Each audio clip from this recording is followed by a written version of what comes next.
तर अजूनही काही असे मित्रमैत्रिणी आहेत का जे तुम्हाला पैसे मागतात, जरा दे रे 1000 रुपये, दे रे 500 रुपये असं म्हणणारं कोणी आहे का?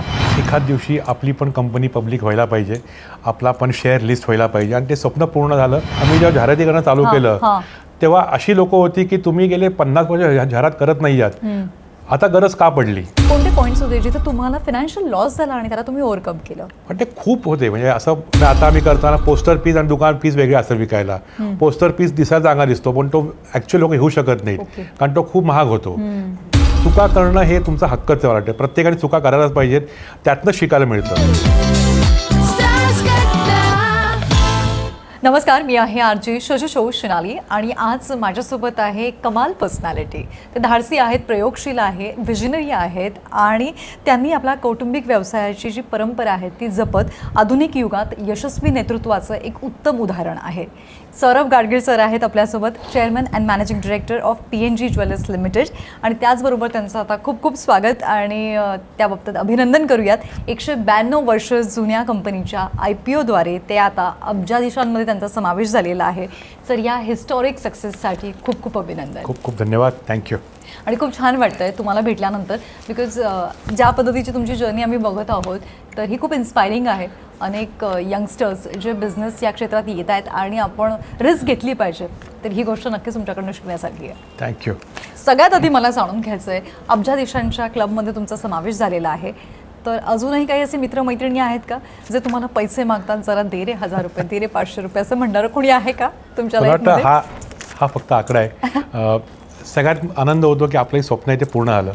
आणि मला वाटतं दाजी काकांनी 2000 ते जायच्या आधी 2 वर्ष आधी ते म्हणले होते की एखाद दिवशी आपली पण कंपनी पब्लिक व्हायला पाहिजे, आपला पण शेअर लिस्ट व्हायला पाहिजे आणि ते स्वप्न पूर्ण झालं. हा आनंद आहे. मला वाटतं हे व्हॅल्युएशन्स आणि अब्जाधीश हे सगळे आकडे आहेत आणि त्यापेक्षा सगळ्यात महत्त्वाचं आहे की जे आपलं स्वप्न होतं ते पूर्ण झालं आणि पुढची वाटचाल जी आहे ती आपल्याला अजून एक मोठा प्लॅटफॉर्म मिळाला आहे. मोठी अजून आपण म्हणतो ना की रणजी क्रिकेटपासून आता आपण आलो आहे इंटरनॅशनल क्रिकेटच्या लेवलला.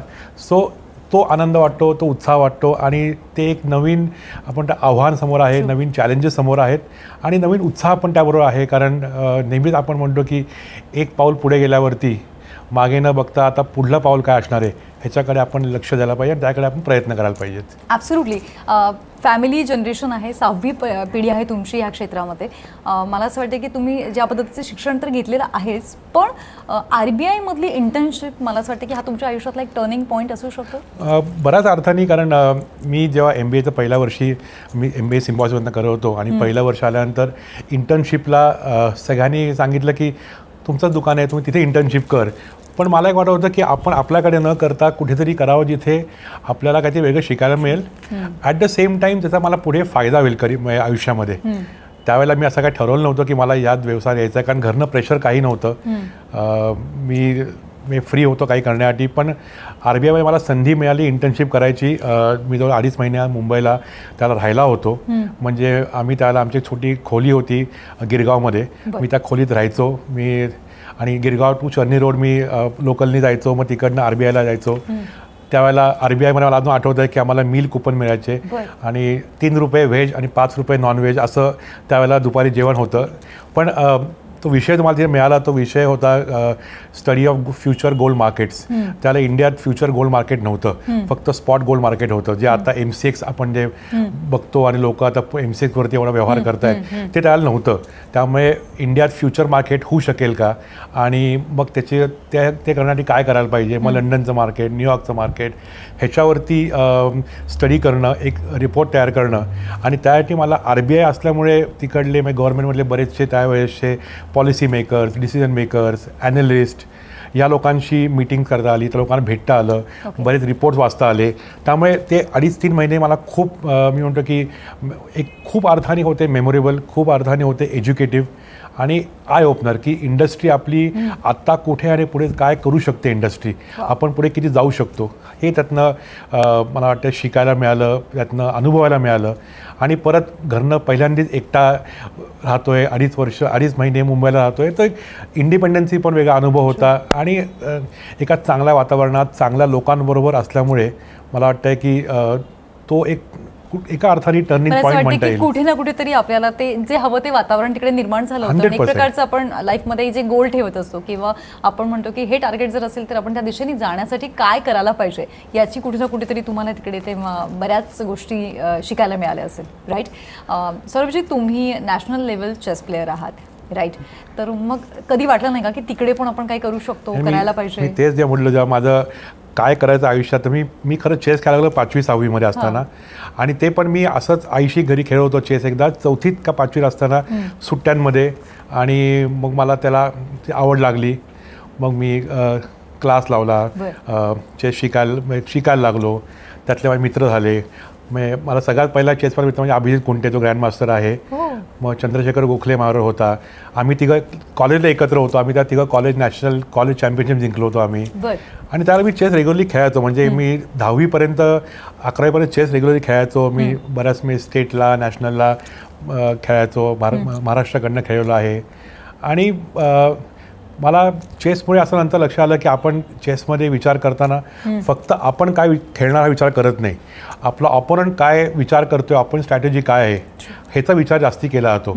आणि आयुष्यात बिझनेस बघितला आपण तर आपण जे एखादा डिसिजन घेतो त्याचा इम्पॅक्ट नुसतं आपल्यावरती काय होईल न मर्यादित ठेवता त्याचा इम्पॅक्ट इंडस्ट्रीवरती काय होईल, त्याचा इम्पॅक्ट आपल्या इकोसिस्टमवरती काय होईल. तर चेसमुळे तुम्हाला 3 गोष्टी वाटतं मला फायदा आला. लहानपणी असल्यामुळे एका जागी बसणं, कॉन्सन्ट्रेशन, हे चेसमुळे खूप डेव्हलप झालं. आणि एक दुसरं म्हणजे की फॉरवर्ड थिंकिंग, की आपण जेव्हा चेसची गेम खेळतो तेव्हा प्रत्येक मूवला काहीतरी एक मागे स्ट्रॅटेजी आहे. आपण नुसतं खेळत नाही. तर तसंच पुढे लक्षात आलं की आपण जेव्हा बिझनेस करतोय, आपण जेव्हा काही गोष्टी करतोय तेव्हा मागे एक प्लॅनिंग हवं आणि समोर एक गोल हवा. तर चेसमुळे मला वाटतं या गोष्टी खूप लहानपणी आपण चेस खेळायला लागलो की त्या गोष्टींचा फायदा खूप होतो. म्हणूनच तुम्ही तुमचा 192 वर्षाचा जो व्यवसाय आहे त्याला ट्रान्सफॉर्म करू शकलात. मी म्हणेन की व्यवसाय ट्रान्सफॉर्म हे असा डोक्यात त्याला एक विचार होता की शिक्षण पूर्ण आल्यावरती मी ज्या दुकानात मी म्हणलो की आता काय करायचं, आणि मी म्हणलं की चला आपण हा प्रयत्न करू. ते आमचं एक दुकान होतं त्यावेळेला. आणि त्या म्हटलं म्हणून पेढी होती आपण, की घरचेच सगळे लोक होते. आणि त्याला म्हणजे चुलत काका होते, बाकी जुने काय काय आमच्याकडे कर्मचारी वर्ग होता की जो बराच वर्ष म्हणजे फॅमिलीसारखे होते. पण ती पेढी होती. आणि तेव्हा म्हणजे असं आपण म्हणायचो की दुकान उघडणं, दुकान बंद करणं, गल्ल्यावर बसणं, माल भरणं, हे सगळं काम आपल्याच मालकानेच करायला पाहिजे. आणि एक सेन्स ऑफ की किल्ली माझ्याकडे म्हणजे मी मालक. आणि त्याच्यात तो विचार बदलणं मला वाटतंय की सगळ्यात काम होतं. कारण मी म्हणत होतो की असं आपण केलं तर आपण जे शिकलोय की आपल्या ज्या इच्छा त्या कधीच पूर्ण होणार नाही, कारण आपण तेच परत करत राहू. म्हणजे ठीक आहे, धंदा चांगलाच होता, नाव खूप चांगलं होतं, गर्दी खूप होती, त्याबद्दल डाऊटच नव्हता. पण काही वेगळं आपण करू शकतो का, त्यासाठी मग मी सगळ्यात पहिला आम्ही स्वॉट केलं एकदा, की माझ्या MBAच्या एका प्रोफेसरला घेऊन आम्ही एक स्वॉट अनालिसिस केल्या, की ज्यामध्ये स्ट्रेंथ तर सगळ्यांना माहिती होत्या, पण त्यामध्ये विकनेसेस पण दिसल्या आणि ऑपॉर्च्युनिटीज पण समोर दिसल्या. पण सगळ्यात महत्त्वाचे थ्रेट्स दिसले की पुन्हा वाढत आहे. बायका आता काय फक्त हाऊसवाईफ नाही आहेत, वर्किंग आहे, आणि बायका स्वतः डिसिजन मेकर्स आहेत. लोकांना डिस्टन्स आता हा एक क्रायटेरिया वाढलेला आहे. आणि आपण एक्सपॅन्ड नाही केलं आणि आपण लोकांपर्यंत नाही पोचलो तर लोक आपल्यापर्यंत पोचू शकणार नाहीत. हा एक जेव्हा समोर धोका दिसला तेव्हा मी त्या लोकांना सांगितलं. पण मग सिस्टीम बसवणं, त्यावरती सगळ्याच गोष्टी तोंडी होत्या आणि सगळ्याच गोष्टी होत्या सांगण्यावरनं आणि विश्वासावरनं. त्या बदलून रिपोर्ट्सवरनं आणि डेटावर आणायच्या, ही एक मोठी स्टेप होती. सगळ्या गोष्टी म्हणजे लेखी गोष्टी होत्या, कुठे कम्प्युटरायझेशन नव्हतं, ते इंट्रोड्यूस करायचं. एक माइंडसेट बदलायचा की आपण गोष्टी डेलिगेट करू शकतो. डेलिगेट करायचं म्हटलं की तुमच्याकडे डेलिगेट करताना नुसता विश्वास टाकून उपयोग नाही आहे, त्याबरोबर तुम्हाला डेटा हवा आणि तुम्ही डेलिगेट काय करताय आणि तुम्ही त्यांना अपेक्षा काय आहे हे करणं खूप महत्त्वाचं होतं. मग त्यासाठी आपले रिपोर्ट्स आहेत, त्यासाठी आपल्याला काय टार्गेट्स ठेवायचे आहेत, त्यासाठी आपल्याकडे गोष्टी काय काय सिस्टीम आपण लावू शकतो, कुठे कुठल्या गोष्टीला सिस्टीमला एड लागेल टेक्नॉलॉजीची, ह्या गोष्टी मग हळूहळू इंट्रोड्यूस करत गेलो. आणि मला वाटतं की पहिली ब्रांच आम्ही काढली पौड रोडला, म्हणजे ती 2001 साली काढली आम्ही. आणि ती branch was a turning point, कारण ती ब्रांच होती की ती खऱ्या अर्थाने ब्रांच होती जिथे म्हणजे कोणी घरचं नव्हतं. एक आमचाच एक कारागिरांपैकी एक जो थोडा शिक्षित असा त्यांचा एक मुलगा होता, त्याला आम्ही तिथे ट्रेन करून मॅनेजर म्हणून तिथे अपॉइंट केलं. मग ती सिस्टीम बसवणं, ती ब्रांच त्यांनी उघडणं, त्यांनी बंद करणं, ब्रांच चालवणं, आणि मग ते झाल्यावरती मला वाटतं पुढे ती घडी बसली. मग वाढ होत गेली. मग आपल्याला काय गोष्टी करायला लागतात, काय गोष्टी करायला नाही पाहिजेत, शिकायला खूप मिळालं त्यातनं. आणि मला वाटतं पुढे मग हळूहळू तो विस्तार होत गेला. पण टर्निंग पॉईंट म्हटलं तर एक माइंडसेट चेंज हा खूप महत्त्वाचा असतो. इतके वर्ष असंच होत आहे आणि हे चांगलं होत आहे आणि तेच पुढे आपण करायला पाहिजे, इथे न थांबता आपण काय वेगळं करू शकतो. आणि मला वाटतं ह्याच्याआधी शिक्षण आणि एक्सपोजरचा खूप फायदा होतो. करेक्ट म्हणाला आहात तुम्ही.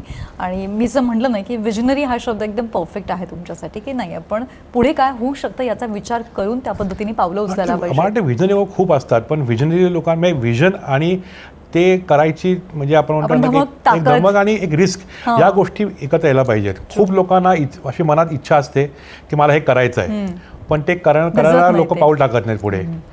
नवीन गोष्ट करताना कुठली दोन गोष्टी होतात. एक म्हणजे तुम्हाला अननोनला तुम्ही एंटर करताय, पण तुम्हाला कष्ट खूप करायला लागतात, तुम्हाला अननोन अनफोर्सीन चॅलेंजेस समोर येतात आणि पीपल विल क्रिटिसाइज यू.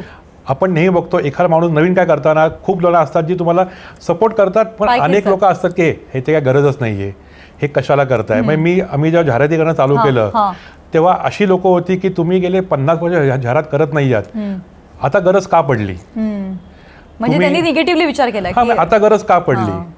तुम्ही दागिने दाखवताय, इतकं दाखवत नव्हता, मग धंदा चालू होता, मग आता गरज काय आहे. So I think you have to be ready to accept criticism आणि टू लर्न फ्रॉम इट. कारण I think everything is a teacher. तुम्हाला जो कोणी भेटतो का तुम्हाला जो काही अनुभव येतात ते मग शिकून जातात. खूप मस्त सांगितली ही गोष्ट तुम्ही. फिल्म इंडस्ट्रीशी तुमचं असणारं जे असोसिएशन आहे त्याबद्दल मला सांगायचं आहे. तिकडे तुम्ही तुमची आवडही जपलेली आहे आणि एंटरटेनमेंट इंडस्ट्रीबरोबर सुद्धा तुम्ही बिझनेस असोसिएशन खूप छान जुळून आणलेलं आहे. Tell us about it. So वाटतं सिनेमाबद्दल आमचं पहिलं आश्वासन चालू आलं ज्वेलरीवरती. त्यांच्या आधी दागिने करणं, म्हणजे की छत्रपती शिवाजी महाराजांच्या मालिकेपासनं ते चालू आलेलं आमचं असोसिएशन, की अनेक पौराणिक अनेक ऐतिहासिक सिनेमांचे दागिने करणं. मग त्या दागिन्यांचं कलेक्शन झाल्यावरती ते दुकानात डिस्प्ले करणं, लोकांसाठी करणं, ही सुरुवात झाली. आत्ता रिसेंटली आम्ही स्वरगंधर्व सुधीर फडक्यांवरती सिनेमा केला. आता तो करण्यामागचं उद्दिष्ट वेगळं होतं की एका मराठी माणसाने एवढं उत्तुंग यश गाठलं होतं, पण त्याचं लोकांपर्यंत म्हणजे ठराविक लोकांपर्यंत त्यांची गाणी का त्यांचं काम पोचलं होतं. आणि आजच्या यूथला ते कुठेतरी ते मला वाटतं इन्स्पायरिंग तर आहेच, पण ते यूथला कुठे कनेक्ट झालेलं नव्हतं. नवीन लोकांना माहिती नव्हतं. म्हणून त्यातनं आम्ही असा एक प्रयत्न केला की आपण एक सिनेमा करू की जो त्या काळातली गाणी, त्या काळात आणि त्या मोठ्या व्यक्तिमत्वाचं लोकांसमोर परत एकदा एका नव्या स्वरूपात लोकांचा व्यक्ती दिसेल, त्याची गाणी ऐकायला मिळतील. आणि ती जी इरा आहे, ती आपली जी संस्कृती आहे, तो आपला जो वारसा आहे, तो अजून पुढे चालू राहील म्हणून आम्ही केलं आहे. त्या सिनेमामध्ये बऱ्याच गोष्टी आम्ही बघतो इंटिग्रेट करताना. आत्ता आम्ही रिसेंटली पाणी सिनेमाबरोबर केलं असोसिएशन. त्याच्यावरती करताना आम्हाला आमचं एक लॉजिक होतं की purity is at the essence of our business, आणि आपण म्हणतो शुद्ध पाणी, प्युअर वॉटर. त्यामुळे आम्ही तो एक केलं असोसिएशन की ज्यामध्ये प्रत्येकाला जसं शुद्ध दागिने मिळणं हा त्याचा अधिकार आहे, असं शुद्ध पाणी मिळणं प्रत्येक अधिकार आहे. आणि त्याच्यातनं आम्ही ते केलं होतं. So we do a lot of innovative things. प्रयत्न असा असतो की याच्यातनं काहीतरी मिनिंगफुल व्हायला पाहिजे आणि व्हॅल्यू मिळायला पाहिजे. खूप मस्त सांगितलं सर. जेव्हा आपण कोणताही व्यवसाय करतो किंवा कुठल्याही क्षेत्रात आपण असतो, यश येतं तसं अपयश पण येतं, राईट. तुम्हाला असं काय वाटतंय की या पूर्ण प्रवासामध्ये असे कोणते पॉईंट्स होते जिथे तुम्हाला फायनान्शियल लॉस झाला आणि त्याला तुम्ही ओव्हरकम केलं? पण ते खूप होते. म्हणजे असं एक पर्टिक्युलर मला वाटतं की प्रत्येक स्टेजमध्ये जाताना आपण गोष्टी काही बरोबर करतो, काही गोष्टी आपल्या चुकतात, काही गोष्टी आपल्याला वाटतं बरोबर आहे पण त्या चुकीच्या असतात. आणि मला वाटतं अनेक ठिकाणी आपण चुकीची गुंतवणूक करतो, कुठे आपण चुकीचे निर्णय घेतो, त्यामुळे लॉस होतो. पण तो न बघता मी नेहमी स्वतः विचार करतो की is it something which is going to destroy you, is it so दिन की नाही. त्यातनं आपण लॉस पण आपण शिकायला पाहिजे. तुम्हाला लोक म्हणतील अरे तू हे करतोस ना, रिस्क खूप घेतो म्हणून असं होतंय, अरे तू उगीच ते करायला चाललायस. पण मला वाटतं स्वतःला कळायला पाहिजे. आणि जसा माणूस अनुभवातून शिकतो ना, तो त्यातनं हुशार होत जातो. त्यामुळे आय थिंक लॉस प्रॉफिट पेक्षा तुम्हाला त्यातनं काय शिकायला मिळालं हे खूप महत्त्वाचं आहे. आणि ती पैसे हे परत तुम्ही कधी कमवू शकता, पैसे तुमचे गेलेले तुम्हाला परत मिळू शकतात, वाढू शकतात, पण तुम्हाला जो मिळालेली संधी आहे ना ती संधी खूप महत्त्वाची असते आणि एक चूक परत करू नये. तुम्हाला एखाद्या गोष्टीतनं असं लक्ष आलं की आपण हे केलं, काही वेळेला आपण एखादं कलेक्शन, उदाहरणार्थ हे चांगलं होणार आहे कलेक्शन, आपण एक लॉन्च करूयात, ह्याला हे करूयात, नाही विकलं गेलं, त्याच्यावर नुकसान होणार आहे. पण ठीक आहे, त्यात तुम्हाला तुम्ही प्रयत्न करून बघितला, पण तुम्हाला शिकायला मिळालं ना काय व्हायची वजनं जास्ती होती, हे लोकांना हे दिसायला खूप चांगलं दिसतं पण ते व्हेरिएबल नाही आहे का. मग पुढच्याच करताना आपण गोष्टी, मग आता आम्ही करताना पोस्टर पीस आणि दुकान पीस वेगळे असतात विकायला. पोस्टर पीस दिसायला चांगला दिसतो पण तो ॲक्च्युअली लोक घेऊ शकत नाहीत कारण तो खूप महाग होतो. तो नॉर्मली अशा छोट्या गोष्टी असतात त्या आपल्या अनुभवातून शिकायला मिळतात. कुठे आता दुकान करताना आम्ही ते खूप सायंटिफिकली करतो. एक्झिबिशन पहिलं करा, तिकडे मार्केट सर्वे करा आणि मग करायला जा. किंवा आपण त्यांनी चूक करू नये की जागा आपण करेक्ट आहे की मग नंतर जिथे वाटायला पाहिजे अरे हे आपण का केलं. आपण जेव्हा आपण यंग असतो खूप ते आपलं इमोशन आपल्या ओव्हरप्ले करता, आपण खूप दिवसे इमोशनली घेतो. ॲज यू ग्रो अप तुम्हाला असं लक्षात येतं की अलॉंग इमोशन्स खूप महत्त्वाचं आहे to keep your mind intact आणि डेटा हवा तुमच्याकडे. सो आय थिंक एक तो मिक्स आहे आणि मला वाटतं प्रत्येकाने असं कुठलं दर्पण घेऊन या अंगावरती की मी चुका करू नये किंवा मी चुका करणारच नाही. चुका करणं हे तुमचा हक्कच आहे. वाटतं प्रत्येकाने चुका करायलाच पाहिजेत, त्यातनं शिकायला मिळतं. त्या चुका रिपीट नाही करायला पाहिजे.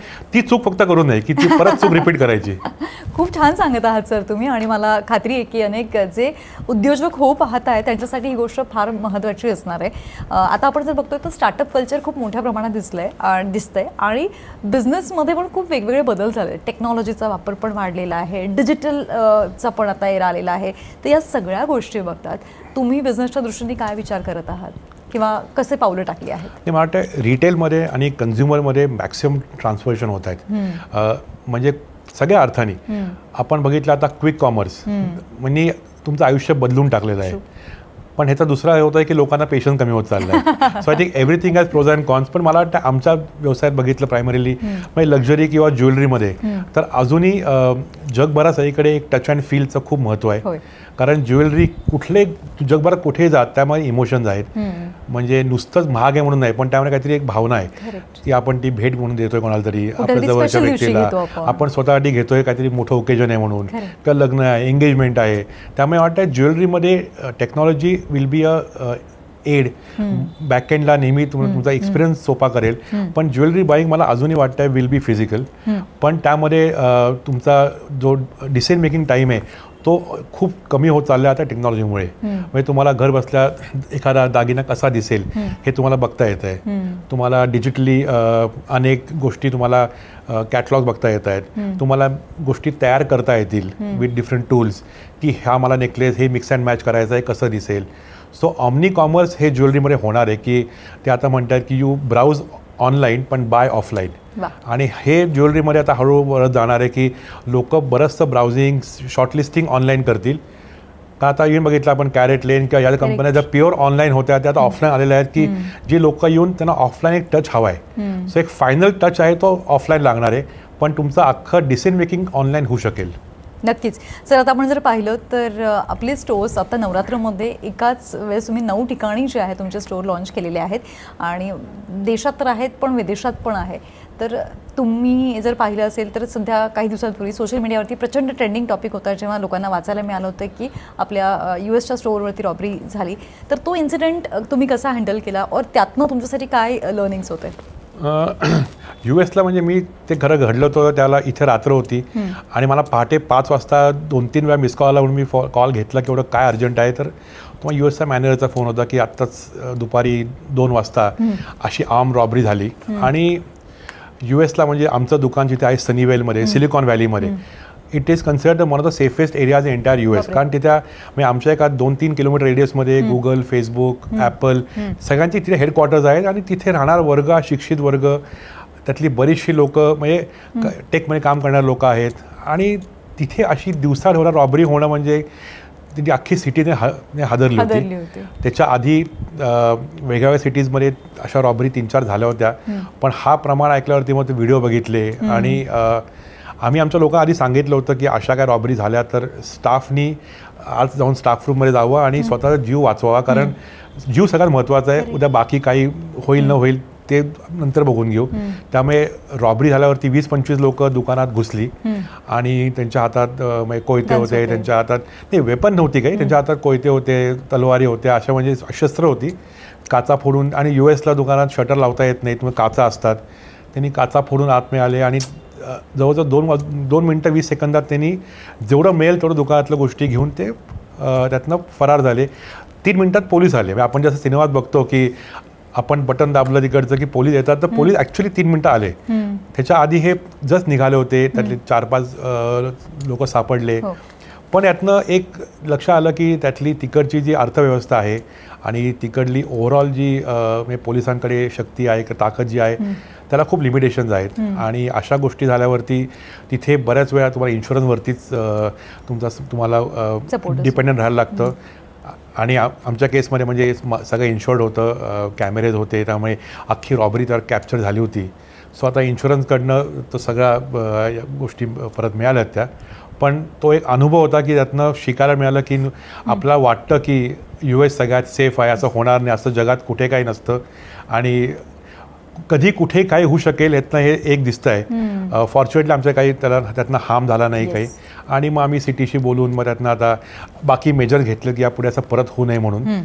पण मला यातनं एवढंच एक वाटतं मला की ही नवीन पिढी, आपण नुसतंच म्हणतोय की US मोठा देश आहे, प्रगतशील देश आहे, पण यातले मिळाले सगळे चोर जे होते ते सगळे यंग मुलं होती आणि 20-22 वर्षाची सगळे अमेरिकन सिटिझन्स पण होते.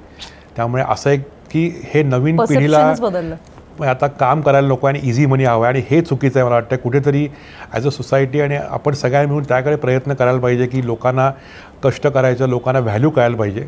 कारण शेवटी हे करून तुमचा म्हणजे म्हणतात की short term gain will lead to a long term loss. True.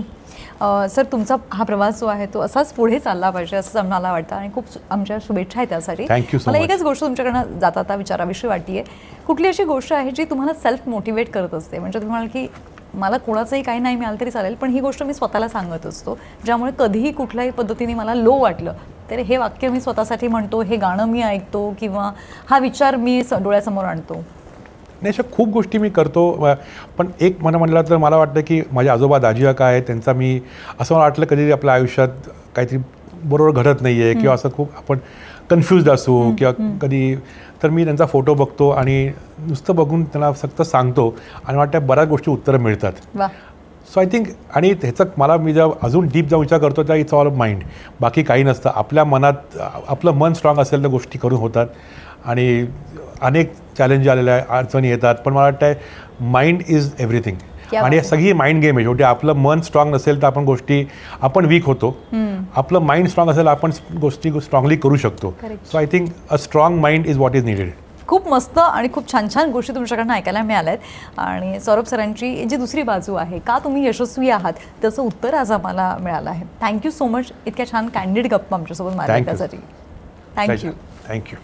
या गप्पा तुम्हाला कशा वाटल्या ते आम्हाला खाली कमेंट्समध्ये नक्की सांगा आणि सबस्क्राईब करा radio city Marathi. Radio city, रग रग में दौड़े सिटी.